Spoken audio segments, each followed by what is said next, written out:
Welcome to Hood Champion Boxing and Sports. In boxing, you find a way to win or you find a way to lose. Canelo Alvarez is a rock star. A rock star who may hit rock bottom. Now, his rock bottom isn't too bad, seeing that the man is sitting on damn near $1 billion. But still, Canelo Alvarez doesn't want the fans to turn their back on him, and that's exactly what's happening, man. They're getting tired of him. But he's put himself in position. You know, rank has its privileges. And obviously he can pick and choose to do what he wants. We've seen that over the last few years. And we know the secret society's in full effect. But this thing about Canelo Alvarez and his next fight and taking on Edgar Berlanga, a Mexican Independence Day weekend, that has people out here really agitated. Because when you think about Edgar Berlanga, you don't really think anything. Because most people don't know who he is. He's not a champion. He's done nothing in the sport of boxing. Only thing Berlanga's done is be, Puerto Rican. And that's the only reason why he got the fight. Plus the fact that he's done nothing and it's going to be an easy win for Canelo. Now, of course, in boxing, the best fighter doesn't always win. It's the fighter who boxes the best or the boxer who fights the best. And one thing we know for sure is Edgar Berlanga, he comes to the ring to fight. So just maybe the Puerto Rican or the New Yorker, right, the American. And Puerto Rico is part of America, but I'm just calling it the American because I don't like how they he's the Puerto Rico. Man, a man from New York. Anyway, the New York fighter, Berlanga, he has a glossy record. All right? Now, you're talking about the next fight being confirmed, and it was supposed to be for the undisputed super middleweight championship. However, it's not even for that anymore because the IBF, they're not playing around. They stripped Canelo of the IBF strap. So now Alvarez versus Berlanga is just for it's just a unification bout, where Berlanga gets an opportunity to win the unified titles from Canelo. Canelo gets nothing except a huge payday. So it is what it is. But I'm not so sure. People talk a lot of crap. But on 14 September at the T-Mobile Arena in Las Vegas, it's, what kind of support this bout is going to get. Because I'm telling you, a lot of Canelo's fan base, they're frustrated. They want to see him fight David Benavidez. But I will say this, David Benavidez and his dad, this is why you hear me say this on the channel all the time. You got to listen more. Learn to listen more and talk less. And they have never shut up. They're frustrated. They want to fight Canelo. They want the payday. And they've said all kind of disrespectful things about a guy like Canelo. And I understand Canelo when he's like, why would I give them an opportunity? Why would I give them a payday when they call me all kind of names, they insult me, they say all kind of things that aren't true? And I understand that. I'll be honest with you, I'm not going to lie, I'd probably be the same way. Like, I'm not going to give you guys this $20, $30 million payday. Y'all calling me a bitch, or this, a P word, all that. I'm not going to do it. But at the end of the day, for me, I'd have to, I think I'd be a little careful when I'm not fighting Benavidez on who I do select as an opponent. At least somebody where people say, okay, he ain't Benavidez, but this is a good opponent. Like if he fought I don't think there's anyone he can fight with, they'll be okay with it. Janabek or Morrell, somebody. But Berlanga, that just isn't it. But the bottom line is, the Berlanga fight comes just after, I think, there's a weird situation where the IBF is out here again meddling and shit and trying to push mandatory challenger William Skull on Canelo Alvarez. Now, we know the sanctioning bodies, they rotate their mandatories, right? Now, that's something that Mauricio Suleiman had been working on for years, and it looks like they're at a point, at least with what they've been trying to orchestrate, the sanctioning bodies I'm talking about, to where now they actually have figured it out with these undisputed champions where sanctioning bodies rotate their mandatories based on, priority. And that's how William Skull bubbled to the surface. to get an opportunity at the 168-pound undisputed distinction. But anyway, it just seemed at some point Alvarez was like, you know what, man, I am not messing with this William Skull guy. I'm going to vacate the IBF title. And now the undisputed championship at 168 pounds is no more. But that being said, I kind of think he should have just fought William Skull. I mean, if you're going to, at least he could have kept the undisputed distinction. But he's all about the money. And I'm sure there's more money in the Berlanga fight because, you know, you're looking at Berlanga bringing the whole, they're hoping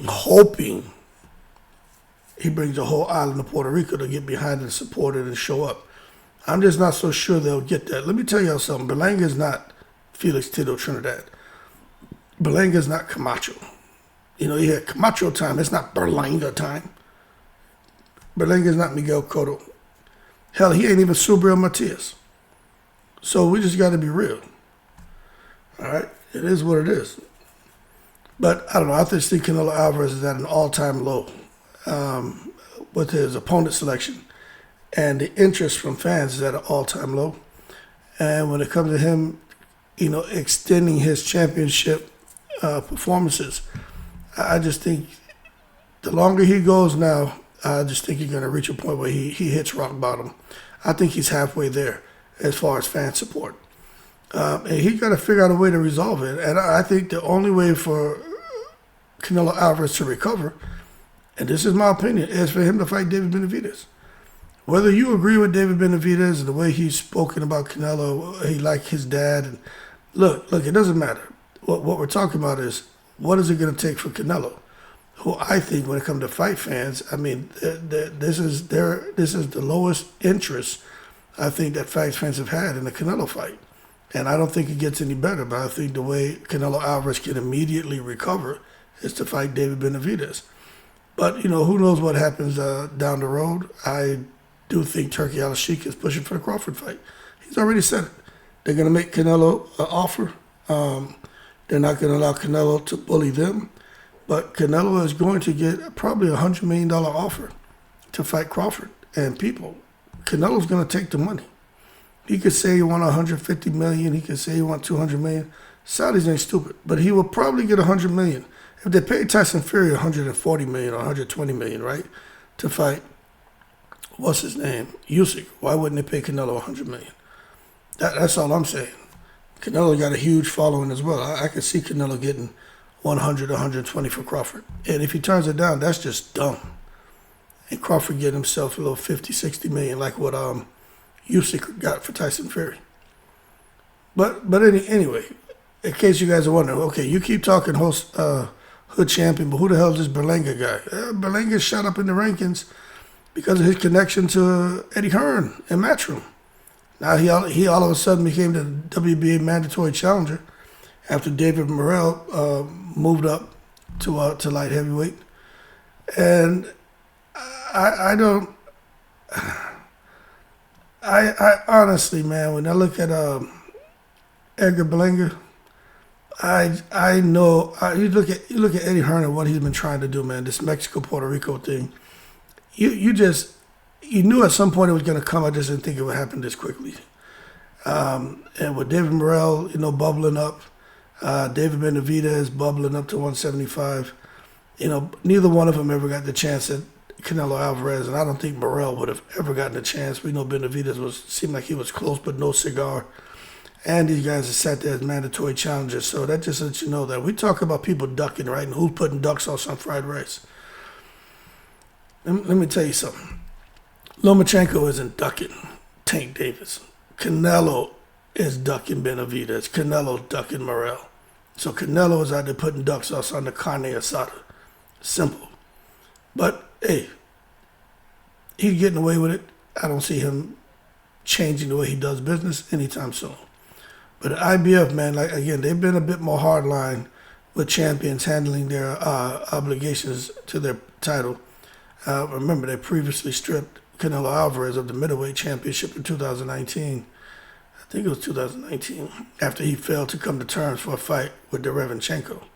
And Derevinchenko back then, boy, Canelo had his hands full. But anyway, Canelo, he got away with putting duck sauce on the fried rice then. And now he's facing Berlanga, who again, 16 consecutive first round knockouts. And since then, he's had one. So he had a good start to his pro career, but he's just not that guy. Matter of fact, since that run of 16 consecutive knockouts, the American Berlanga has only scored one stoppage over his 6 most recent wins and has looked far more human than that mashup crasher wrecking ball who actually burst on the scene with the knockout streak. But let's just understand this. Canelo Alvarez fighting Berlanga, they're really rolling the dice on this fight because you got damn UFC 306, which they're going to be competing with around that same time. And when it comes to the UFC and UFC fans, they don't mess around. And the issue with that September 14th date is the UFC is going all out on that date because that's their first combat sports event that's going to be held in the Las Vegas sphere. So it's going to be a huge, huge event that's happening out there in Las Vegas. Now, that being said, Canelo Alvarez, look, he's a bad boy, man. You got to give him his credit. But at the end of the day, when it comes to this right here, 61 wins, 39 KOs, 2 losses, Bivol, Mayweather, 63% KO ratio, 5'7", Berlanga 6'1", 70-inch reach, Berlanga's about the same. But when you just go down and look at the names of the guys Canelo's fought, you can feel how you feel about Canelo. He's about to fight Berlanga. It is what it is. Munguia, Charlo, Ryder, Golovkin, Bivol, Plant, Saunders, Yildirim, Smith, Jacobs, Kovalev, Fielding, Golovkin, Chavez Jr., Liam Smith, Mir Khan, Miguel Cotto, James Kirkland, Lara, Mayweather Jr., Josecito Lopez, Shane Mosley, Kermit Cintron, Gomez, Ryan Rhodes, Matthew Hatton, Indoor, Baldomir, Cuello, Jose Miguel Cotto. These are the names you probably don't really recognize too many of these. But those names I just rattled off to you, that just lets you know, man, it's a lot of names. And Canelo Alvarez has been in the ring with those guys doing the business.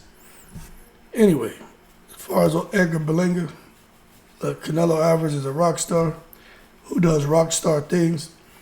At a certain point when you're a rock star and you rock out too much, you hit rock bottom. And I think Canelo Alvarez is going to hit rock bottom. Because after Berlanga, what's next? Who are you going to fight? Pitbull Cruz? You know what I'm saying? This shit is getting out of control. But I get it. We get it. He's earned his right to kind of pick and choose some fights, but damn. Go ahead and fight David Benavidez. Fight him. But I doubt he's going to do it. Anyway, y'all keep cool. I'm in the breeze.